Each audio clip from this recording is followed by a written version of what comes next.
Bab 2. Keberuntungan dan resiko. Tak ada yang sebagus atau sejelek kelihatannya. Keberuntungan dan resiko adalah saudara kandung. Keduanya adalah realitas bahwa semua hasil dalam hidup dipengaruhi kekuatan-kekuatan selain usaha pribadi. Profesor N.Y.U. Scott Galloway punya gagasan terkait yang sangat penting untuk diingat ketika menilai keberhasilan. Keberhasilan Anda sendiri dan pihak lain. Tak ada yang sebagus atau sejelek kelihatannya. Bill Gates bersekolah di salah satu di antara segelintir SMA di dunia yang punya komputer. Cerita mengenai bagaimana Lakeside School di luar Seattle mendapat komputer memang luar biasa. Bill Dougal ialah seorang pilot angkatan laut pada Perang Dunia II yang kemudian menjadi guru matematika dan sains SMA. Dia percaya bahwa belajar dari buku tak cukup tanpa pengalaman dunia nyata. Dia juga menyadari bahwa kami akan perlu tahu sesuatu mengenai komputer ketika kuliah. Kenang mendiang pendiri Microsoft Paul Allen. Pada 1968, Dougal mengajukan permintaan kepada Lakeside School Mothers Club untuk menggunakan hasil acara obrol tahunannya sekitar $3.000 untuk menyewa satu komputer teletype model 30 yang disambungkan ke terminal mainframe General Electric untuk berbagi waktu komputer. Gagasan berbagi waktu time sharing baru ada pada 1965, kata Gates belakangan. Ada seseorang yang berpandangan maju. Sebagian besar sekolah pasca sarjana universitas saja tak punya komputer secanggih yang Bill Gates bisa akses pada waktu dia kelas 8. Dan Gates tak bosan-bosan menggunakannya. Gates berumur 13 tahun ketika pertama bertemu teman sekelasnya Paul Allen. Allen juga terobsesi dengan komputer sekolah dan keduanya langsung berteman baik. Komputer Lakeside bukan bagian kurikulum umum, melainkan termasuk program studi independen. Bill dan Paul dapat mengotak-atiknya dengan santai, membiarkan kreativitas menggila sesudah jam sekolah sampai larut malam. Pada akhir minggu, mereka segera menjadi ahli komputer. Ketika sedang memakai komputer sampai larut malam, Allen ingat Gates menunjukkan majalah Fortune dan berkata, "Bagaimana rasanya ya menjalankan perusahaan Fortune 500?" Allen bilang dia tak tahu, barangkali kita akan punya perusahaan komputer sendiri nanti, kata Gates. Microsoft sekarang bernilai di atas $1 triliun. Sedikit matematika, cepat saja. Pada 1968, di seluruh dunia kira-kira ada 303 juta orang yang umumnya masuk masa sekolah menengah atas menurut PBB. Sekitar 18 juta di antara mereka hidup di Amerika Serikat. Sekitar 270.000 hidup di negara bagian Washington. Sedikit di atas 100.000 hidup di daerah Seattle. Dan hanya sekitar 300 yang bersekolah di Lakeside School. Mulai dengan 303 juta, berakhir dengan 300. Satu di antara sejuta siswa SMA bersekolah di sekolah yang punya kombinasi uang dan wawasan untuk membeli komputer. Bill Gates kebetulan adalah salah satunya. Gates tak malu mengakuinya. Jika tak ada Lakeside, tak bakal ada Microsoft, katanya kepada para lulusan sekolah itu tahun 2005. Gates sangat cerdas, juga pekerja keras, dan sebagai remaja, dia punya visi tentang komputer yang bahkan sukar dimengerti eksekutif komputer berpengalaman. Dia juga punya keuntungan 1 dibanding 1.000.000 karena bersekolah di Lakeside. Sekarang saya akan beritahu Anda mengenai kawan Gates, Ken Evans. Dia mengalami dosis kuat saudara dekatnya keberuntungan, risiko. Bill Gates dan Paul Allen menjadi nama-nama terkenal berkat keberhasilan Microsoft. Namun, di Lakeside ada anggota ketiga geng anak SMA penyuka komputer, Ken Evans, dan Bill Gates menjadi teman baik pada kelas 8. Evans adalah anak terpintar sekelas menurut Gates. Keduanya sering sekali mengobrol di telepon, kenang Gates di dokumenter Inside Bill's Brain. Saya masih ingat nomor telepon Ken, katanya 5257851. Evans sama ahlinya menggunakan komputer dengan Gates dan Allen. Lakeside pernah kesulitan membuat jadwal kelas secara manual. Kerumitan dalam membuat ratusan anak bisa mengikuti banyak kelas yang dibutuhkan tanpa ada bentrok.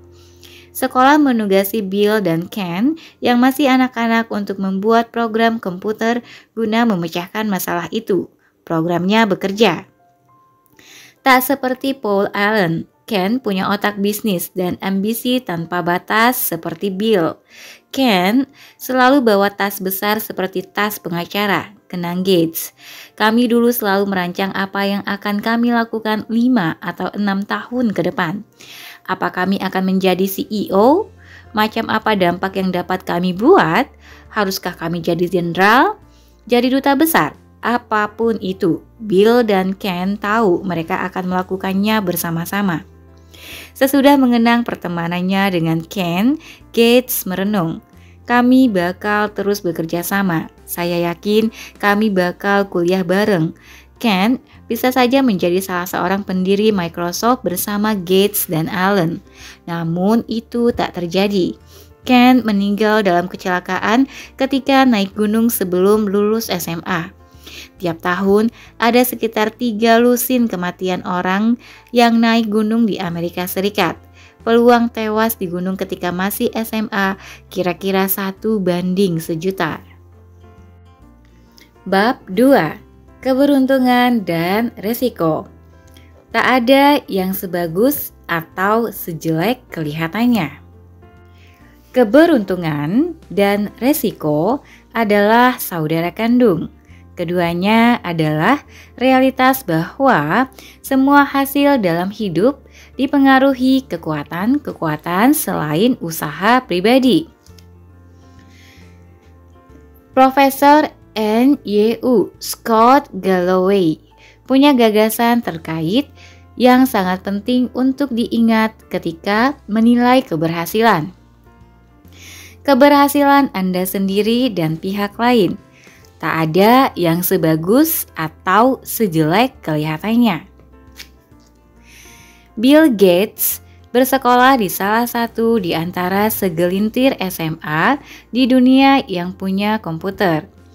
Cerita mengenai bagaimana Lakeside School di luar Seattle mendapat komputer memang luar biasa. Bill Dougal ialah seorang pilot angkatan laut pada Perang Dunia II yang kemudian menjadi guru matematika dan sains SMA. Dia percaya bahwa belajar dari buku tak cukup tanpa pengalaman dunia nyata. Dia juga menyadari bahwa kami akan perlu tahu sesuatu mengenai komputer ketika kuliah. Kenang mendiang pendiri Microsoft Paul Allen. Pada 1968, Dougal mengajukan permintaan kepada Lakeside School Mothers Club untuk menggunakan hasil acara obrol tahunannya sekitar 3.000 US dollar untuk menyewa satu komputer teletype model 30 yang disambungkan ke terminal mainframe General Electric untuk berbagi waktu komputer. Gagasan berbagi waktu time sharing baru ada pada 1965, kata Gates belakangan. Ada seseorang yang berpandangan maju. Sebagian besar sekolah pasca sarjana universitas saja tak punya komputer secanggih yang Bill Gates bisa akses pada waktu dia kelas 8. Dan Gates tak bosan-bosan menggunakannya. Gates berumur 13 tahun ketika pertama bertemu teman sekelasnya Paul Allen. Allen juga terobsesi dengan komputer sekolah dan keduanya langsung berteman baik. Komputer Lakeside bukan bagian kurikulum umum, melainkan termasuk program studi independen. Bill dan Paul dapat mengotak-atiknya dengan santai, membiarkan kreativitas menggila sesudah jam sekolah sampai larut malam. Pada akhir minggu, mereka segera menjadi ahli komputer. Ketika sedang memakai komputer sampai larut malam, Allen ingat Gates menunjukkan majalah Fortune dan berkata, "Bagaimana rasanya ya menjalankan perusahaan Fortune 500?" Allen bilang dia tak tahu, barangkali kita akan punya perusahaan komputer sendiri nanti, kata Gates. Microsoft sekarang bernilai di atas 1 triliun dolar. Sedikit matematika, cepat saja. Pada 1968, di seluruh dunia kira-kira ada 303 juta orang yang umumnya masuk masa sekolah menengah atas menurut PBB.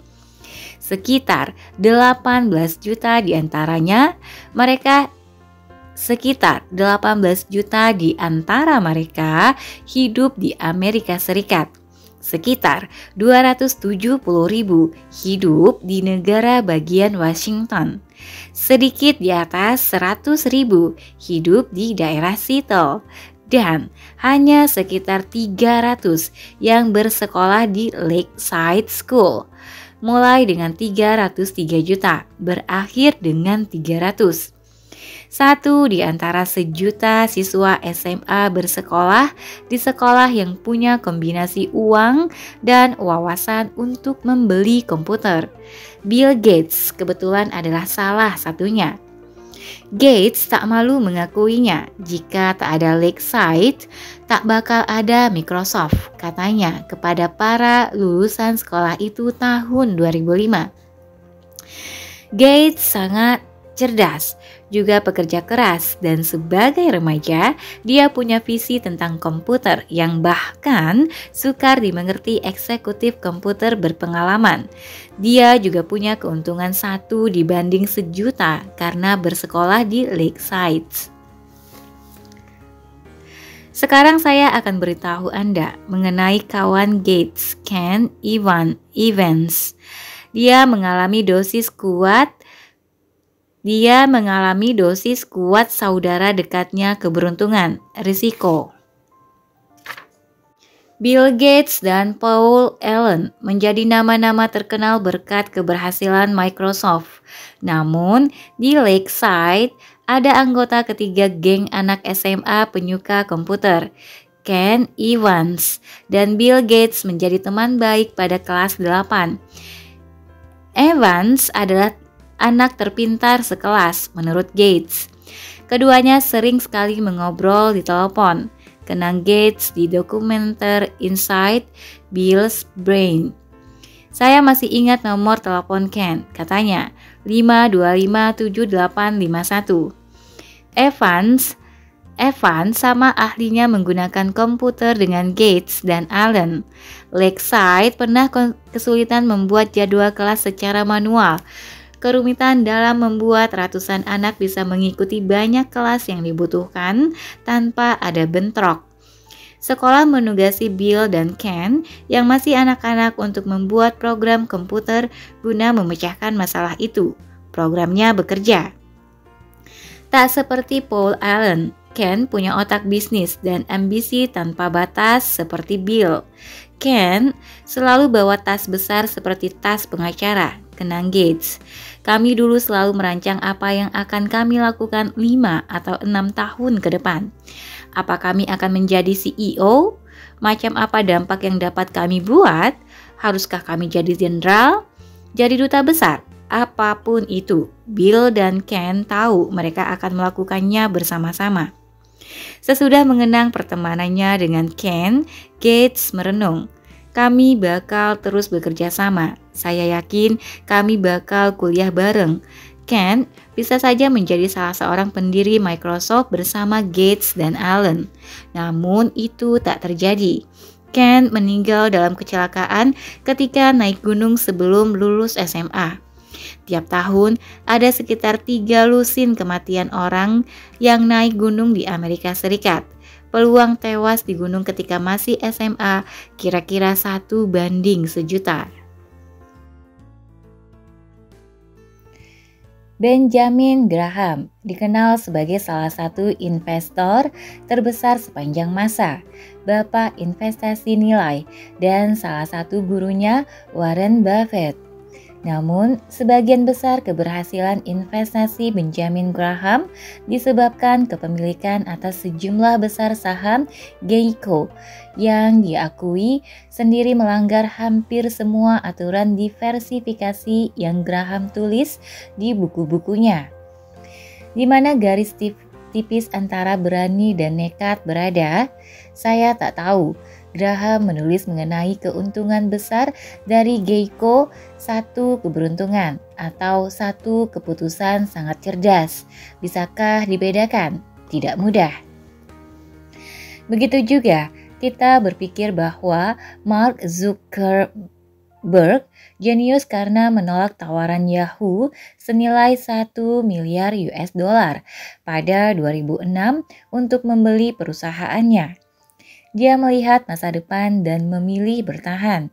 Namun, orang mengkritik Yahoo dengan sama gencarnya karena menolak tawaran pembelian dari Microsoft. Orang-orang bodoh itu seharusnya ambil untung selagi bisa. Apa pelajarannya bagi wira swasta di sini? Saya tak tahu karena resiko dan keberuntungan sangat sukar dipastikan. Ada banyak sekali contohnya. Banyak keuntungan dan kegagalan disebabkan faktor luar. Para manajer paling hebat dan paling payah menggerakkan bawahannya sekeras mungkin. Pembeli adalah raja dan pembeli tak tahu apa yang dia mau. Sama-sama diterima sebagai kebijaksanaan bisnis. Garis batas antara sangat berani dan sembarangan bisa hanya setebal 1 mm dan baru kelihatan kalau disorot lampu. Resiko dan keberuntungan adalah 2 sisi koin yang sama. Itu bukan masalah gampang. Kesukaran mengenali apa itu keberuntungan, apa itu keahlian, dan apa itu resiko adalah salah satu masalah terbesar yang kita hadapi ketika mencoba belajar mengenai cara terbaik mengelola uang. Namun 2 hal bisa mengarahkan Anda dengan lebih baik. Namun 2 hal bisa mengarahkan Anda dengan lebih baik. Hati-hati dengan siapa yang Anda puji dan kagumi. Hati-hati dengan siapa yang Anda remehkan dan hindari. Atau hati-hati saja kalau menganggap bahwa 100% hasil bisa dikaitkan dengan upaya dan keputusan. Sesudah putra saya lahir, saya menulis surat untuk dia, sebagian isinya. Beberapa orang lahir di keluarga yang mengutamakan pendidikan. Yang lain lahir di keluarga yang tak peduli pendidikan. Beberapa lahir di ekonomi yang tumbuh pesat dan mendorong wira swasta, yang lahir pada masa perang dan kesulitan. Saya ingin kamu berhasil dan saya ingin kamu berusaha agar berhasil. Namun sadarilah bahwa tak semua keberhasilan disebabkan kerja keras dan tak semua kemiskinan disebabkan kemalasan. Ingat itu ketika menilai orang termasuk dirinya sendiri. Oleh karena itu, kurangi fokus ke individu tertentu dan studi kasus, tambah fokus ke pola umum. Mempelajari orang tertentu bisa berbahaya karena kita cenderung mempelajari contoh ekstrim, miliarder, CEO, atau kegagalan besar yang mendominasi berita. Dan contoh ekstrim seringkali adalah yang paling tidak bisa ditiru di situasi lain karena kompleksitasnya.